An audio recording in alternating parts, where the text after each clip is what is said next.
Areas could see up to 2 inches of rain, and that is causing flooding concerns, especially as you heard near the Farm Show complex.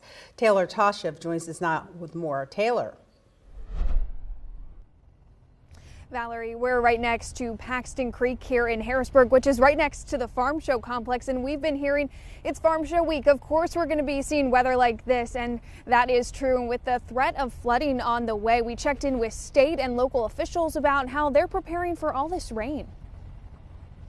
A soaker in store for Tuesday. We've been tracking the potential for this storm ever since it came on the horizon. Heavy rain throughout the day combined with the snow melt and saturated ground could likely lead to rivers, creeks and streams rising. The threat potential is relatively high, at least in the moderate category for flash flooding, especially on the eastern side of the state. A problem area in Harrisburg, Paxton Creek at McClay and Cameron Street. It's prone to flooding and right next to the Farm Show.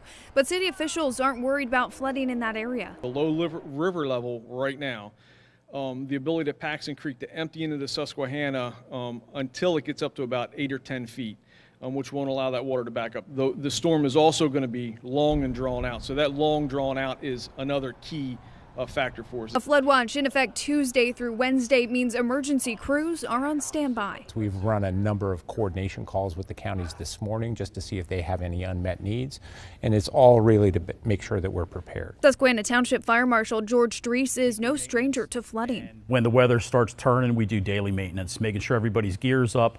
We, in the volunteer fire service, we go ahead and we find out who's available for staffing the stations. And has this message for anyone thinking of driving through high water. The biggest thing is turn around, don't drown. 6 to 8 inches of water, moving water, will take a vehicle out. What we really want people to understand is they need to be weather aware. So they need to understand what the weather is doing, what the forecast happens to be, and we want them to make good informed decisions. And what better way to do that than to listen to our team of meteorologists. And there's also a high wind watch as well. That's for Dauphin, York, Lebanon and Lancaster counties.